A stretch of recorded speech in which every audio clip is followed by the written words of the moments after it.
It's over. It's over. It's over!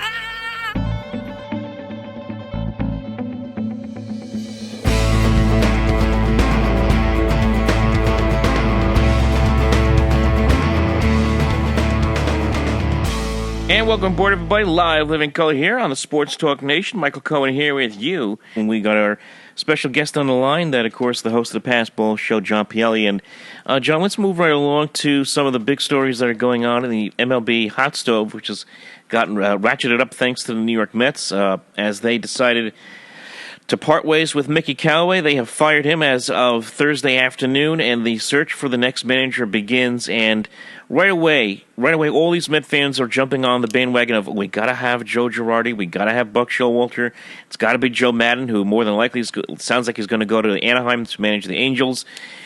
I understand that, hey, look, I would love to have Joe Girardi here managing the Mets. I would love to see even Joe Maddon manage the Mets. Buck Showalter, maybe less so, but hey, look, the guy has winning pedigree as well. The problem is, none of these guys are going to come here. None of these guys are going to get paid to come here. All these managers are going to ask for $4, $5, $6 million a year, and we all know the Wilpons are never, ever going to pay that kind of money to a manager. It's just something that it feels like a lot of Met fans are just kind of setting themselves up to get angry when they know there's no point to it. No, listen, I think there's so many what ifs and what could happen here. Mm-hmm. Number one, I mean, I know I've made my point before about the manager in baseball just being such an overrated position. And I look at it and I kind of compare it from the fans' perspective and how the fans perceive it. And they kind of look at the manager in Major League Baseball like a cover girl or a centerfold in a magazine. And they view this manager as being the one that's going to get the job done, the one that's going to be the most influential in the team winning or losing. And we've watched baseball as it's happened right before our eyes. It's become a collaborative effort. And you've watched front offices have a lot more control over what happens on the field. You see the possibility that Brodie Van Wagenen was texting Mickey Callaway during the game. Whether information is being passed through, whether it's mobile devices or somebody comes in from the clubhouse. So in the end, what's going to judge how much better the Mets or any other team that's looking for a new manager is going to be in 2020?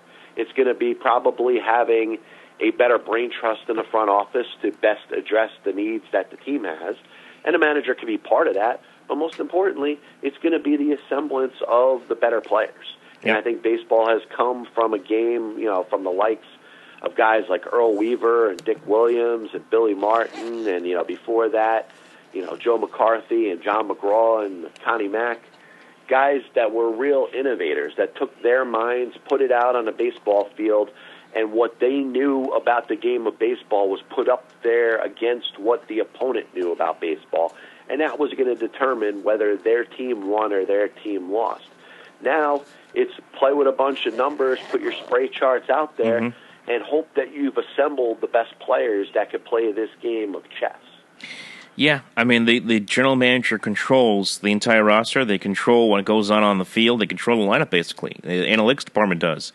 And if you just want an example of that, and if you're a Met fan or you're a Met fan wanting one of these top managers to come here, well, Brodie Van Wagenen basically shot that down when he came out there yesterday and said, well, Edwin Diaz is not going anywhere. We're going to keep him for 2020.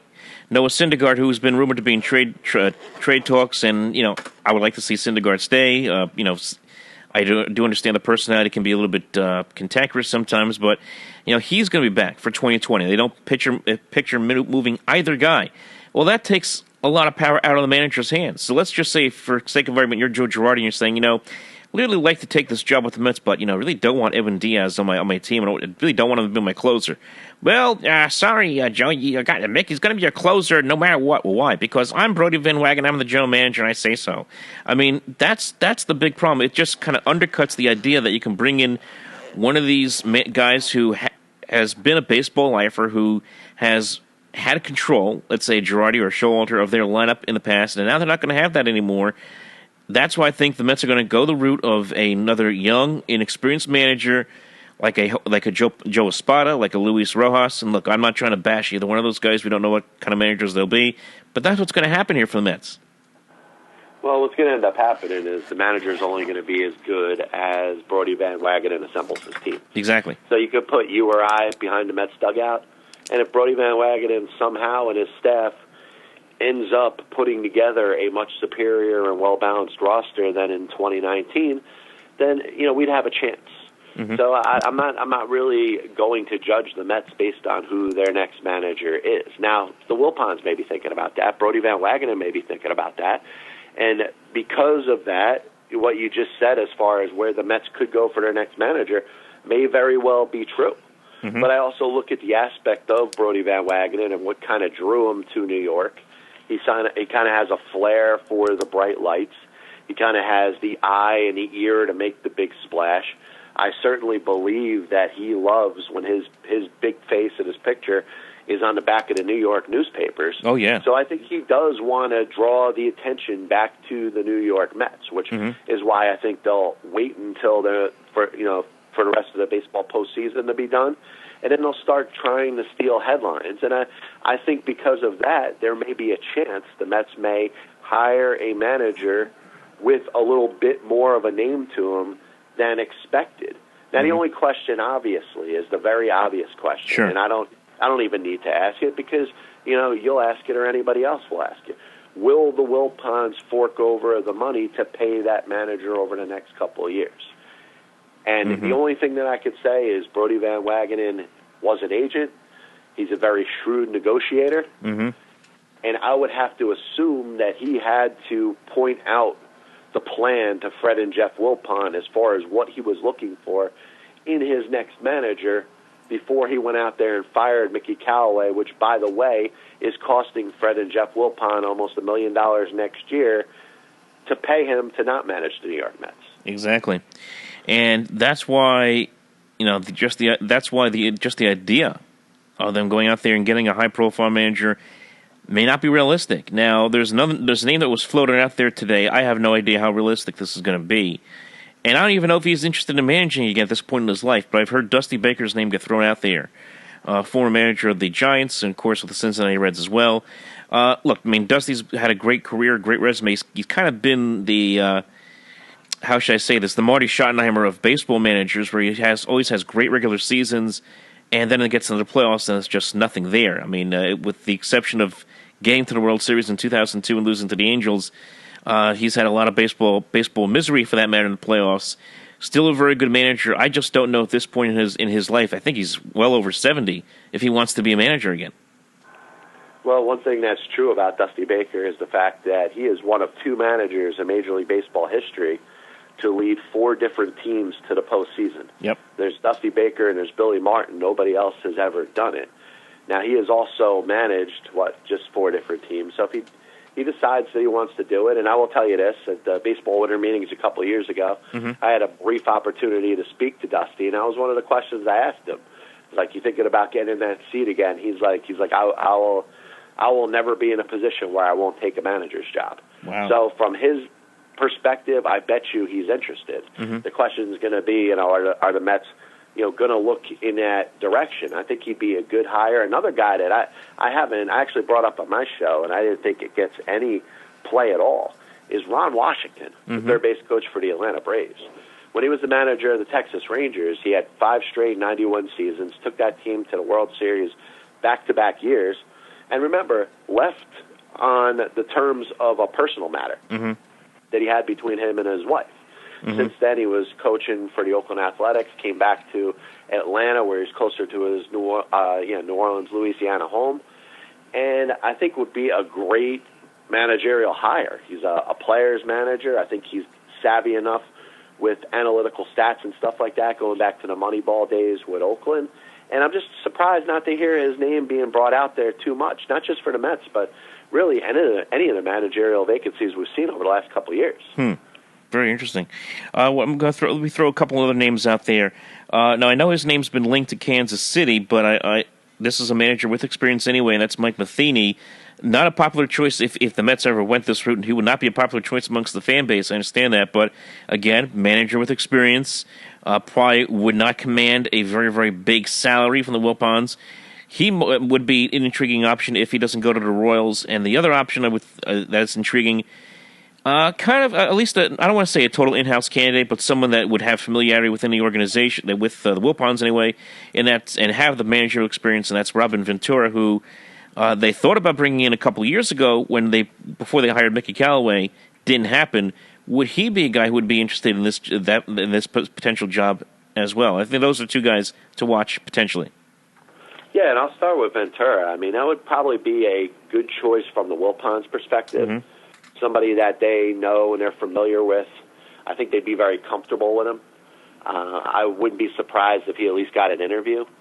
Matheny, I think it's going to be contingent, kind of like you said, with his situation in Kansas City. They brought him in as an advisor last year, and probably with the expectation that he was going to be a favorite to be the manager at the end of the year.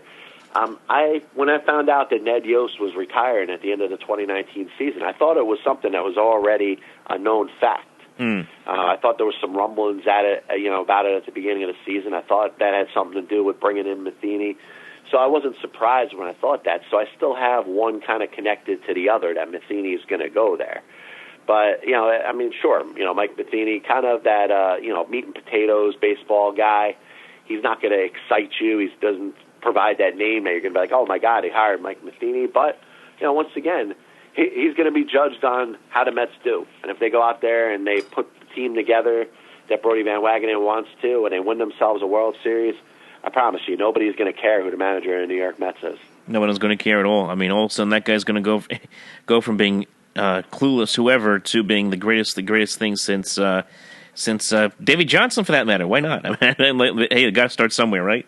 So you just never know. I mean, remember, we could go back, now 20 years with the Clueless Joe headlines for Joe Torre from the New York Post all those years ago. So you just never know. But I do think that this is a crucial point for this franchise. It's a crucial point for this general manager who comes off of a year where he made decisions, player personnel decisions that did not generally work out. The J.D. Davis move being the only exception, of course, that worked out very well. But every other move just seemed to keep blowing up in Brodie Van Wagenen's face. This is the move that will define his tenure in New York, for sure. No, absolutely. And I think there is some pressure on Brodie. He's got to get it right now. I don't think he's necessarily on the hot seat. I mean, obviously being in New York with all the extra pressure and the media attention, I think there'll be some reports about it. But I think his security within the Mets, as far as being able to retain a job, is pretty good, assuming that the Mets don't go out there and lose 100 games next year. So I think he does have a little bit of leeway, but this choice, I think, could start the process of whether Brodie Van Wagenen as the Mets general manager is a success or is a failure. I think the most important thing he should focus on is upgrading this team, try to figure out the couple moves that he needs to make to put this team over the top. Maybe do some evaluation, whether it's through analytics and stuff, and figure out why things didn't work out with the relief pitchers that they had last year. See if there's any ability to salvage, let's say, a Diaz or a Familia.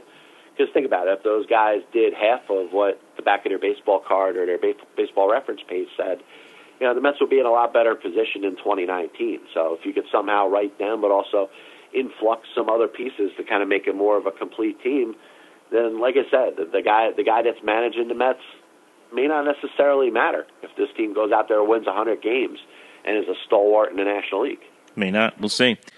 I'm going to make my prediction. I would like to see Joe Girardi manage this team. I think he's the right man at the right time for the right job. I mean, he's got a team here with the New York Mets that has a lot of young, budding talent. Guys like Pete Alonso, Jacob deGrom, Jeff McNeil, Brandon Nimmo. We can go on and on about up and down this roster. There's a lot of young potential here for the Mets to do some good for a very long time, and they are in a position to win now. And you bring in a guy like a Joe Girardi who is a win-now, no-nonsense kind of manager. I think he would fit right in. Problem is, I just don't think that the Mets are going to be able to pay a guy like him. I don't think they can do that with even a Buck Showalter either. A Dusty Baker, kicking the tires there. Is he going to want to come back and manage this team and have to deal with all the stuff with analytics at this point in his life? And it's been a while since he's managed. I don't know if he's going to want to do that. So I really do believe the Mets are going to go with the young route. I could definitely see them going Joe Espada because of his connections with Brodie Van Wagenen via A.J. Hinch, the manager of the Houston Astros. Again, Van Wagenen, Hinch were well-connected, good friends back in their days at Stanford, so I think that is going to make a difference there. But I really believe the Mets are going to go the young, inexperienced route. If they do go with the manager with experience, it's going to be somebody who has had a cup of coffee with a team, like a Robin Ventura, a guy who's had some success, not much, who was obviously fired from a previous job after a couple of years, if they go with the experience route. But I just don't see them going with the big manager route. Your prediction, last thing, who do you think it's going to be? Who do you think could come out of this? Who would you say? Let me say. I still think Girardi is still a legitimate favorite. I'd be surprised if it wasn't him at this point. Mm-hmm. Joe wants to manage again. I feel like Brodie wants to make a splash. Look at a guy like Buck Showalter, I think would be really good. I'm not sure that he 100% wants the job. I don't believe he's going to go at a discounted rate. I don't think he wants the job that bad. I think of some of the potential first-timers that you mentioned. We also throw in somebody like a Joey Cora or a David Cohn or even a Carlos Beltran. Mm-hmm. Those are guys that I think will get interviews. Now, going back to what I'm saying with Brodie Van Wagenen and his interest in, I guess, the attention. Maybe he's an attention whore or just, has this, knack for wanting to get attention. I got a feeling he'll drag this thing out. Yeah. He'll set it up to where there's reports of about up to 10 to maybe 20 different candidates and narrow it down like it's an episode of The Apprentice. I think it's going to be unfortunate because, once again, I can't stress enough how little it matters who's running the team. The more time he takes away to try to pick out who the next manager is, the less chance he's going to have to spend the time that he needs to upgrade his roster. And I think that's a lot more important. I mean, if they drag this out to the World Series, I mean, people are going to be freaking out. I mean, people in New York. I mean, you're going to have one faction in New York getting ready for a World Series potentially, and the Yankee fans, and then the Met fans will be freaking out, saying, "Well, when do we get our manager? It's almost Halloween. It's Thanksgiving's like 3 weeks away. My goodness." I mean, so. I mean, I just hope we're not, sitting here in December. I'm out there in San Diego at the winter meetings, and the Mets' biggest question is who their next manager is going to be. Breaking news. Honestly, if it goes out, half that time, then I think we might be in for a long season in 2020. Yeah, breaking news. The breaking news of the winter meetings: the Mets have hired Alex Rodriguez and Jessica Mendoza as co-managers. Yeah, Matt Vasgersian is replacing Gary Cohen. Oh, jeez. Oh, the pain that will be heard from San Diego all the way over to New York will be crazy. Oh, man. All right, John, this was awesome, man. Again, John Pielli of the Passball Show here on the Sports Talk Nation. John, I really want to thank you, man, for coming aboard, talking some baseball as always. Yeah, absolutely, Mike. Enjoy the rest of the postseason, and obviously, listen, we'll talk soon, and good luck to the Mets, man. Hope they hire somebody soon. Hopefully. All right, folks. Remember to follow us on the social media at OpenMicNJ on Twitter, Facebook.com/OpenMicProgram. And remember, kill the like and subscribe button right here on the Sports Talk Nation on YouTube for the latest in everything that's going on in sports in New York and New Jersey.